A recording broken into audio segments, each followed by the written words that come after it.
शहर का एक बहुत बड़ा बिजनेसमैन जिसके पास बहुत सारी कंपनियां होती हैं, धन दौलत की कोई कमी नहीं होती, अपनी BMW लेकर जब शहर के ही एक नुक्कड़ पर लाल बत्ती पर जाकर रुक जाता है तो वहां से जैसे ही लाल बत्ती खुलती है तो गाड़ी आगे बढ़ने लगती है। वहीं पर एक महिला भिखारन होती है और जब उस भिखारन को ये करोड़पति व्यक्ति देखता है तो बस देखता ही रह जाता है। दोस्तों, वो महिला भिखारन कोई और नहीं थी, इसकी खुद की पत्नी होती है। करोड़पति व्यक्ति की पत्नी आखिरकार क्यों भीख मांग रही थी, क्या था पूरा मामला? अगर आप लोग भी पूरे मामले को डिटेल से जानना चाहते हैं तो वीडियो को जरा सा भी स्किप ना करें, लास्ट तक वीडियो को जरूर देखिएगा। आगे बढ़ने से पहले हमारी वही रिक्वेस्ट की जो हमारे चैनल के साथ नए हैं, कृपया करके चैनल को फॉलो कर लें, बेल आइकन को जरूर प्रेस करें। नमस्कार, जय हिंद। आप देख रहे हैं APH न्यूज राहुल रावत के साथ। दोस्तों, आज की जो हकीकत की घटना आप लोगों को बताने जा रहा हूं, ये मुंबई शहर की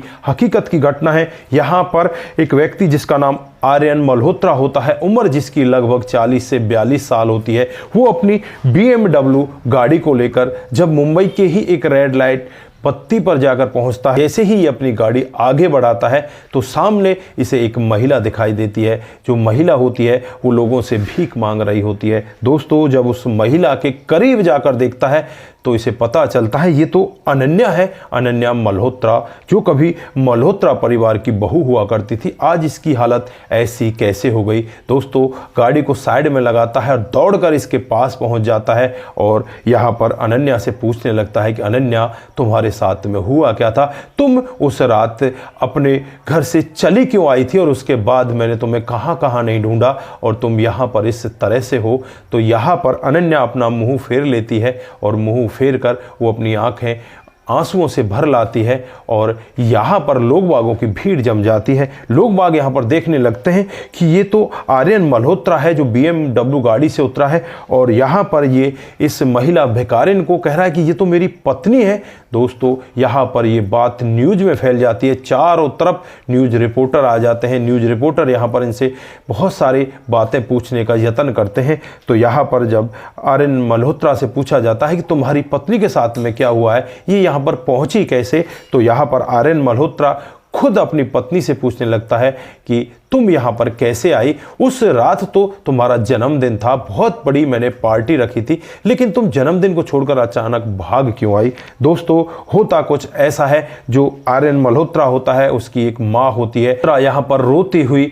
ऐसे शब्द कहती है जिन्हें सुनकर आर्यन मल्होत्रा भी एक बार अपनी आंखों में आंसू भर लाता है। अनन्या मल्होत्रा कहती है कि जब मेरा जन्मदिन होता है आपने मेरे लिए बहुत बड़ी पार्टी रखी थी, लेकिन यहाँ पर जो आपकी माँ होती है वो माँ मुझसे कहने लगती है कि तूने कभी सपने में भी सोचा है कि तेरे लिए इतनी बड़ी पार्टी ऑर्गेनाइज की जाएगी? तू है ही क्या? तुझे मेरा बेटा फुटपाथ से उठाकर लाया है और तू आज महलों की रानी बन गई है, लेकिन तू अपने आप को रानी मत समझ, तू आज भी फुटपाथ की ही औरत है और तू कीचड़ में ही रहने वाली है और कीचड़ में ही रहेगी।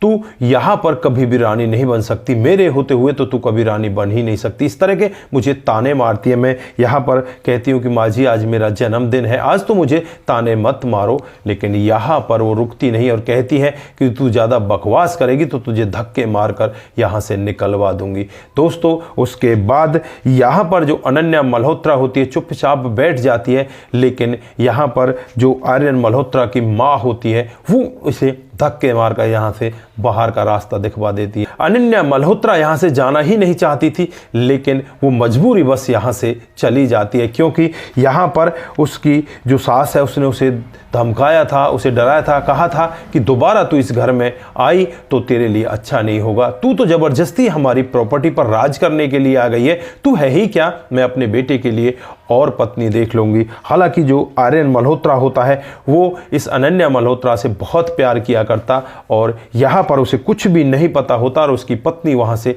चुपचाप चली जाती है। दोस्तों, माँ भी यहाँ पर उल्टे सीधे इल्जाम लगाती है कि वो तो शायद किसी और के साथ भाग गई, वो तो तुझे धोखा दे गई। अब यहाँ पर माँ की बातों को सुनकर आर्यन मल्होत्रा चुपचाप रहता है और वो पार्टी जैसे तैसे वहीं पर स्थगित हो जाती है, क्योंकि जिसका जन्मदिन होता है वही वहाँ पर नहीं हो तो पार्टी कैसे आगे चलेगी। दोस्तों, उसके बाद यहाँ पर आर्यन मल्होत्रा शराब का आदी हो जाता, शराब पीने लगता है, लेकिन उसकी माँ उसे कहने लगती है कि बेटा मैंने तेरे लिए दूसरी पत्नी देख रखी है, बहुत ही अच्छी सुंदर लड़की है, हमारे बराबर की है। उस लड़की के साथ भी ये यहाँ पर इसकी शादी कराना चाहती है, लेकिन यहाँ पर आर्यन मल्होत्रा शादी से साफ मना कर देता है कि मैं किसी के साथ शादी नहीं करना चाहता, मैं जिससे प्यार करता हूँ उसी के साथ रहना चाहता हूँ, वो एक दिन मेरे पास जरूर आएगी, मुझे वो छोड़कर गई नहीं है, कोई ना कोई परेशानी उसके साथ जरूर रही होगी।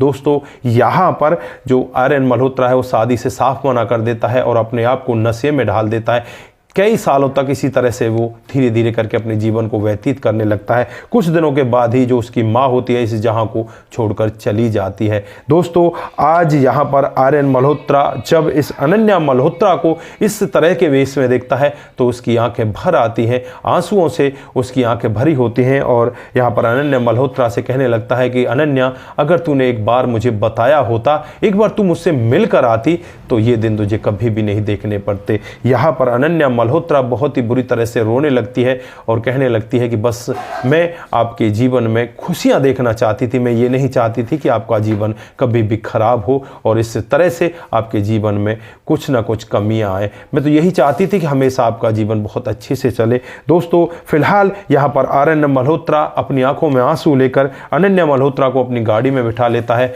और ये न्यूज लाइन की हेडलाइन बन जाती है कि अनन्या मल्होत्रा जो आर्यन मल्होत्रा की पत्नी हुआ करती थी 5 साल पहले अपने घर को छोड़कर आती है और वो स्टेशन पर भीख मांगती हुई मिली है। दोस्तों चारों तरफ यहाँ पर इसी तरह की चर्चाएं होने लगती हैं और आर्यन मल्होत्रा होता है वो अपनी पत्नी अनन्या मल्होत्रा को अपने घर ले जाता है और यहाँ पर पहले उससे कहा जाता है कि तुम नहा धो लो, उसके बाद कपड़े चेंज करो, और जब कपड़े चेंज करके वो अपने असली रूप में आती है तो वाकई में ही वो बहुत बड़ी बिजनेसमैन, बहुत बड़ी यहाँ पर सुंदर औरत दिखाई देने लगती है। दोस्तों फिर यहाँ पर इनका जीवन बड़े आराम से बीतने लगता है। 5 साल बाद एक पत्नी अपने पति से मिलती है और यहाँ पर इस सब के लिए माँ जिम्मेवार होती है। हालांकि माँ इस जहां में अब वो नहीं है, माँ यहाँ पर यही चाहती थी कि ये अनन्या जो है ये गरीब परिवार से है और ये हमारे परिवार के लायक नहीं है। जो दूसरी लड़की उसके लिए देखी थी वो हाई सोसाइटी की होती है, लेकिन वो हाई सोसाइटी उसकी बहुत ही अलग टाइप की होती है। दोस्तों फिलहाल के लिए आर्यन और अनन्या दोनों मिल जाते हैं और दोनों एक दूसरे के साथ अपने जीवन को व्यतीत करने लगते हैं। देर से शुरुआत हुई लेकिन आज इनके जीवन की शुरुआत अच्छे से हो जाती है और ये मामला 2017 का है, आज 2025 है। आज इनको 2 बच्चे भी हैं और बड़े आराम से अपने जीवन को आगे व्यतीत कर रहे हैं। दोस्तों मैं ये नहीं कहता कि माँ गलत होती हैं, लेकिन कुछ माएँ इस तरह की भी हो जाती हैं जैसा यहाँ पर आपने देखा। माँ ने खुद अपने बेटे के जीवन को इस तरह से नर्क बना दिया। बेटा यहाँ पर घुट घुट कर 5 सालों तक जिया और जो उसकी पत्नी है वो रोड पर भीख मांग मांग कर अपने पेट का पालन कर रही थी। तो दोस्तों यहाँ पर आप उस माँ के बारे में क्या कहना चाहते हैं, आपकी जो भी राय है एक बार कमेंट बॉक्स में जरूर दीजिएगा। दोस्तों आज के लिए बस इतना ही, फिर मिलते हैं किसी नए मोड के साथ। तब तक के लिए आप अपना ख्याल रखें, परिवार का ख्याल रखें, सतर्क रहें, सावधान रहें। दोस्तों जिन साथियों ने हमारे पिछले वीडियोज पर कमेंट किए थे उनका नाम हम यहाँ पर बारी बारी से लेने वाले हैं। जो सबसे पहला कमेंट आता है वो कन्हैया लाल का आता है। वो लिखते हैं मैं कन्हैया लाल प्रजापति राम राम जी चूरू राजस्थान से आपको देख रहा हूँ।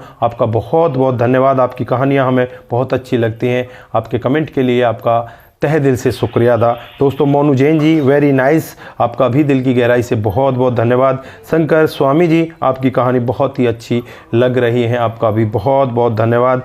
सुभाष ठाकुर आप क्राइम स्टोरी बहुत ही अच्छा सलीका से प्रस्तुति करते हैं, मुझे बहुत पसंद आती हैं, आपका दिल की गहराई से बहुत बहुत धन्यवाद।